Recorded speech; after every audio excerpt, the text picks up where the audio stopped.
As a father of a daughter, this incident will haunt me for the rest of my life. My 16-year-old daughter Laura grew up to be the brightest young lady, and my wife John and I couldn't be prouder of her. Laura was so jolly that she made friends wherever she went. It was the month of November, and everyone was getting ready to celebrate the winter festivals coming our way. Our family celebrated Thanksgiving at my brother's farmhouse every year in Ohio, so we drove there a week before Thanksgiving to make some cheerful memories. One morning, I was headed to the bank to finish some important paperwork before leaving for Ohio when I noticed a boy standing on the sidewalk facing our house and looking at the window of my daughter's room. He was smiling while staring at Laura's room. I was about to knock him out, thinking he was stalking her, but when I looked up, I saw Laura was standing in front of her window and waving at him with a blushed face.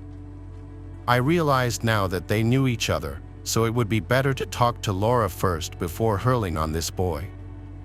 I left and decided to sit down with Laura and talk that night. After finishing dinner, Laura was heading upstairs. I stopped her and told her to sit next to me. I wanted to talk to you about that boy. Who? What are you saying, Dad? Relax, Laura, you don't have to be afraid. I just wanted to know who he is. Her face turned red as she hesitated for some time. Honey, don't be afraid. We just want the best for you. Come on, tell us about him, John added. His name is Ross. He is in my class. Okay, where does he live? 2 blocks away.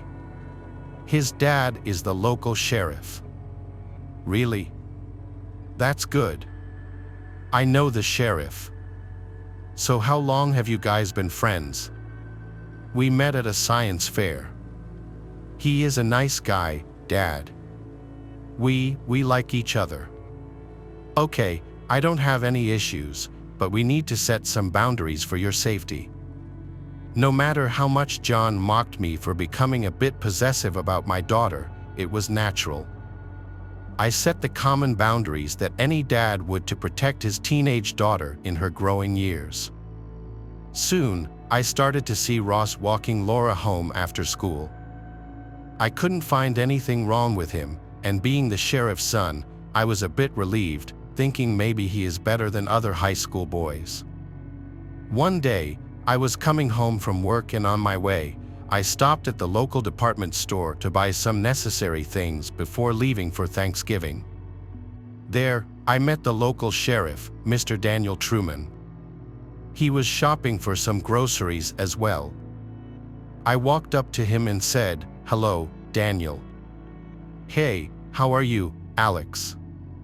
"I am good." "So, any plans for Thanksgiving?" "Not much. Going to stay home with my son, I guess." "Talking about your son, are you aware that he and my daughter are becoming friends now?" I expected him to be happy about it, but instead, his face turned all serious, and he replied, "I see." What happened? Is something bothering you?" "No, just hoping they will be friends and nothing else." Saying this, he walked past me, and I felt very humiliated. I couldn't move for a few minutes as a sudden rude behavior caught me off guard. I came home and told my wife about this encounter. She too couldn't guess what could be the reason behind Sheriff Daniel's off-putting attitude. I mean, both the kids belong to good families, then why did he seem so upset his son was going out with my daughter? I didn't tell Laura all about this because I didn't want to complicate things for her at such a young age. We started to pack for our trip, and slowly this matter slipped away from my mind. 2 nights before our trip to Ohio, Laura came to me and said she doesn't want to go to her uncle's farmhouse this year. I asked her why.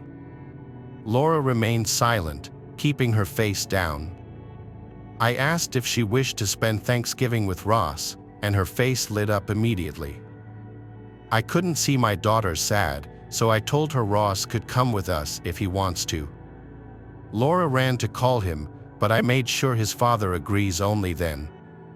The main reason why I allowed Ross to tag along was to keep my daughter close and also not to break her heart in this vulnerable age. The next morning, Ross came to my house. We talked about this entire trip thing, and I was stunned to see how confident he was. He was way more mature than half of the kids his age. He said his father has approved, and he is ready to come with us. Without much to do, we hopped into the car and got on the road. Ross was very well behaved, and my wife John kept saying the entire journey how cute they both looked. After driving for 3 hours, we reached Crystal Lake. The sun was about to set, and a dying yellow light mixed with the blue night sky made the horizon look like a dream. My brother and his family greeted us in the house, and Laura introduced everyone to Ross. To my surprise, Ross won everyone over in a very short span. He was helping in the kitchen, playing with the kids, and also showed interest when we watched the game. It didn't feel at all like he was an outsider. Although he was settling completely well, I couldn't help but feel a bit weird about all this. I don't know why things were seeming too good to be true to me at that moment. As the night fell, we all sat down for dinner, and everyone was laughing and cheering. I was about to shove a big piece of beef steak in my mouth when my phone rang. I noticed it on the couch, so I got up and walked to get it. Everyone else didn't pay much attention to me and kept enjoying themselves. It was a call from an unknown number. As I picked it up, I could hear sirens of cop cars driving at fast speed as the sound of wind hovered through the phone speaker. "Hello, who is it?" "Alex, you must listen to me. This is Sheriff Truman. Act calm and go somewhere where my son can't hear you, please. Don't ask any questions or take my name, just do what I say." Even though I was confused like hell, my instinct said to follow the sheriff's instructions. Without expressing anything, I slowly walked out of the room to the back garden of the house. I closed the glass door behind me, and no one noticed me. Ronald was laughing with everyone else. I am alone now. What the hell is going on, Daniel? Where is Ronald now? In the living room.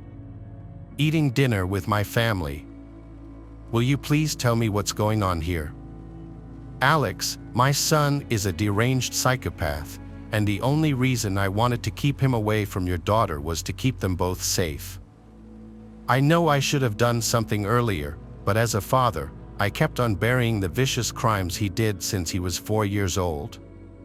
First, he killed his pet dog and then started harming animals. But when he bludgeoned my wife to death, knowing she was pregnant with another child, I realized what devil we had brought into this world.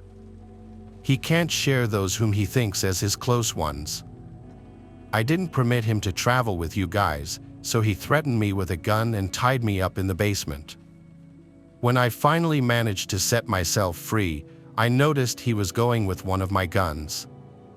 He has taken them all and is going to murder your entire family to get Laura just for himself. You must stop him before becoming violent. Keep a close eye on him. I'm coming to your place. I have already tracked down your location from this call.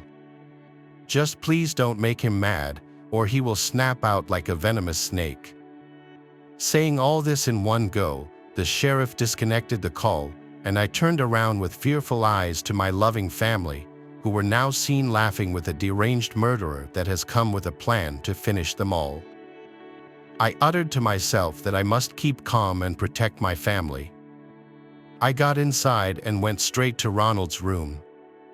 My idea was to take the guns away, but as I opened his rucksack, I saw dozens of knives and other basic weapons, but the gun was missing. Seems like you and my dad both want to ruin my Thanksgiving this year. I turned back and found Ronald standing behind me with a gun. I lunged at him to take it away, but he dodged carefully and hit me on the head with the middle end of the gun. I fell unconscious on the floor with throbbing pain and heard Ronald say, "Happy Thanksgiving." I don't remember when I came back to my senses, but a squashy sound followed by a metallic smell started to take over my drowsy mind. I opened my eyes slowly and saw Laura tied up to a chair with a huge bruise on her head. She was unconscious as well, but as I laid my eyes around, I realized the danger is much bigger than this. All my family members, my wife, my brother, his wife, and his 2 kids, were lying on the floor bludgeoned to death. Yes, Ronald killed them all. What have you done? Oh, Alex, you're awake. Nothing, just getting what is mine. My dad had never understood me, but don't know why I think you will. I love your daughter, and I want her. I love her so much that I can't share her with anyone, not even her family, not even you. He raised his gun at me once again, and just then, the main door slammed open, and I heard 6 gunshots back to back. Bullets pierced his chest like crazy, and he fell on the floor, vomiting blood. As his lifeless body fell on the ground, I saw Sheriff Truman standing behind him with his empty gun. That night, a father shot his son to save another father and his daughter. I surely lost my family at the hands of a psychopath. And this pain will never go away. But whenever I think about Truman, who will have to live with this realization that he killed his son, I find my suffering small compared to him. Laura and I don't celebrate Thanksgiving anymore because neither of us feels thankful about anything in this life anymore.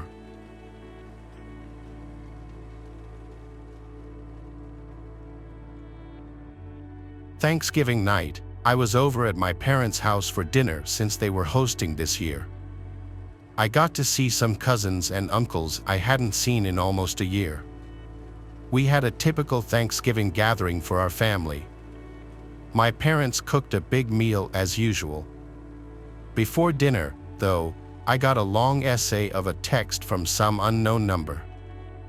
I won't share it because it contains a lot of personal revealing details, but it started with, "Hey Melissa, hope your Thanksgiving is going well." Then I quickly came to realize who it was that sent this text. It was this crazy stalker guy named Kevin, who I'd never even met before.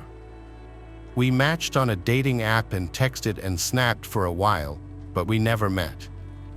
He gave me obsessive vibes, and when I politely rejected going on a date with him, saying I don't think we have much in common, he got even more obsessive and aggressive. He even threatened me one time when I posted a Snap story of my friend and I getting drinks because he thought I was on a date with a guy. That was when I blocked him on everything, Snapchat, Instagram, and his number. But the contact didn't stop there. I got random Instagram accounts with 0 followers attempting to follow me, and I blocked them each time. Same thing on Snapchat, I'd get random accounts adding me with different guys' names every time. Whenever I'd add them back out of curiosity, their Snap scores were always 0. After reading the entire message, I was disgusted. He was gaslighting me and borderline threatening me. I replied, "If you keep contacting me, I will go to the police." I took so long to form a reply I was okay with that my grandma got annoyed and asked me to put my phone away. It was only out of sight and out of mind for me for half an hour before I got another text from another random number. It was another essay. I didn't want to completely ruin my mood and be on my phone dealing with this when I was with family. I put my phone away and just tried to focus on being a part of the conversation. When family started to leave and things started to slow down, I checked the text, and it was disturbing. It was longer than the first one, and it was him berating me and insulting me the entire time, acting like the entitled, narcissistic sociopath that he clearly is. When there was just a small amount of my family left, I showed them the texts, and they were appalled. My mom wanted me to go to the police the next day to report him for harassment, which I planned on doing. I soon left my parents' house to go home to my apartment. My apartment is the lower floor of a two-family house. My friend Chelsea is my roommate. In the apartment, I got home before her and went straight to my room to look for Christmas movies to watch. My phone started ringing, and it said unknown caller. I knew it was him. I denied it and silenced my phone. I put on some silly rom-com Christmas movie to fall asleep to. It was called Surviving Christmas. All I remember about it is that it had James Gandolfini in it. It was late at night, so I didn't plan on making it through the movie. I was getting sleepy halfway through the movie when I heard walking from outside my room in the house. It was in the apartment, not from upstairs, so I assumed it was Chelsea getting home from her night with her family. The footsteps came straight to my door, then someone attempted to open my door. I always lock my bedroom door at night, even though I trust Chelsea. It's just a natural habit I have. I paused the movie and listened as the doorknob turned a few more times before I yelled, "Chelsea." Then it stopped. I heard quiet footsteps walking away from the door. I grabbed my phone, about to call Chelsea, and I saw a bunch of texts on my screen from a third random number. The most alarming one was a threat saying, "Good thing you made it obvious where you live." I tried calling Chelsea like 5 times, but she never picked up. I called my parents a bunch of times until my dad picked up, and I whispered into the phone that I think that crazy stalker was in the house. My dad said to stay put, he was coming over right away. We lived 10 minutes away from each other, but he made it to me in 5. That's how fast he drove here. During that time, I stayed on the phone with my dad the whole time until Chelsea called me back, and that's when she told me that she wasn't coming back to the apartment tonight, so it for sure was not her. When my dad got here, the front door was locked. I had to let him in. I swore to him that I wasn't imagining what happened, and so after we tore the place upside down, he went to the big sliding window by the kitchen, big enough that anyone could fit through, and he lifted it open. He turned to me and gave me a stare of disappointment. He scolded me after learning that I didn't lock the window every night and said, "Here's my answer on how someone got in here." I went back home with him and slept at home that night. First thing in the morning, my dad took me to the county court's office where they gave us step-by-step instructions for getting a temporary restraining order. Skipping most of the legal process of the story, I eventually did see Kevin in person when I had to go to court to get the restraining order extended. The judge granted the extension, and though I could never prove he broke into my apartment, his threatening texts were plenty, and if he ever contacts me again through any outlets, he'd be arrested. This was a truly dangerous man, and I hope he hasn't found anyone else to harass.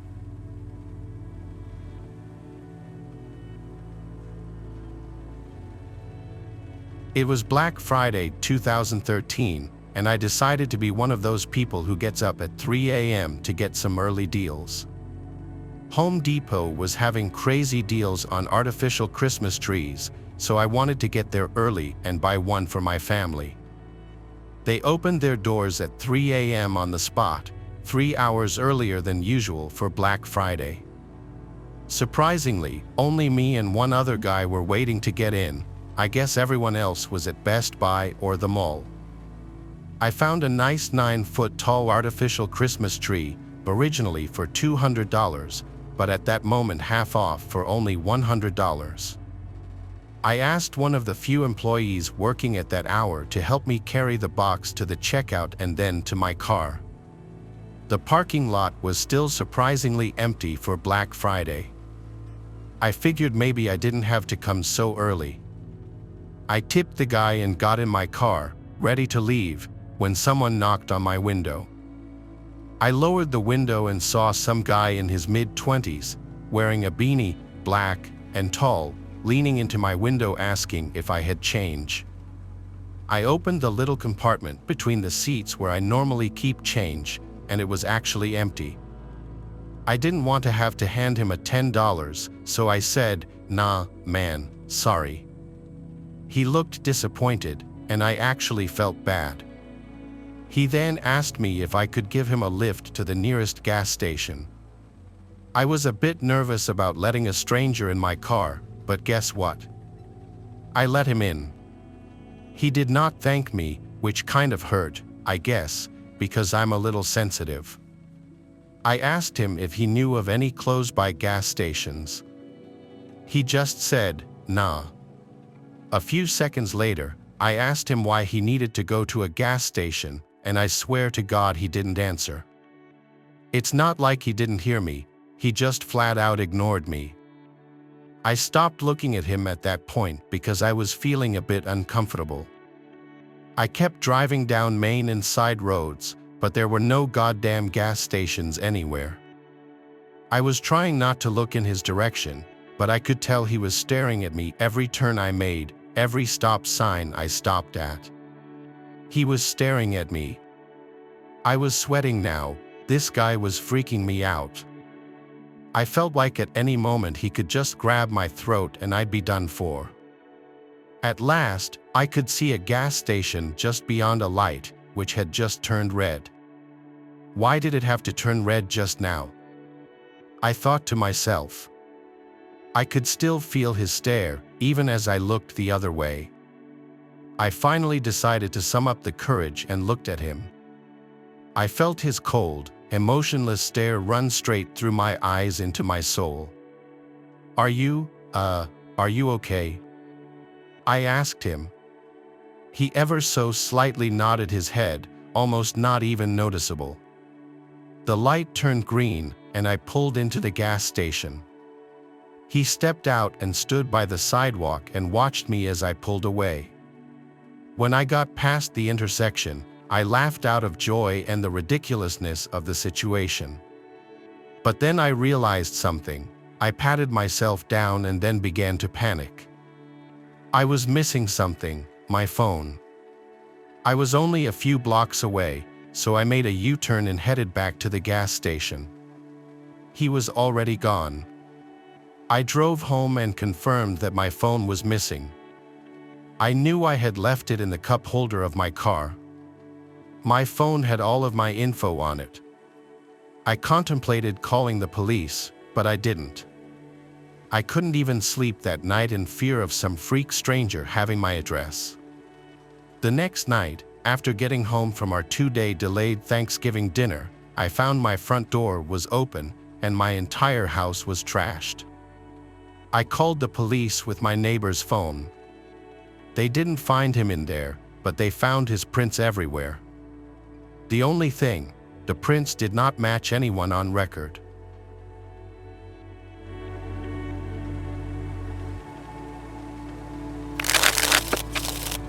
Thanks for watching the video.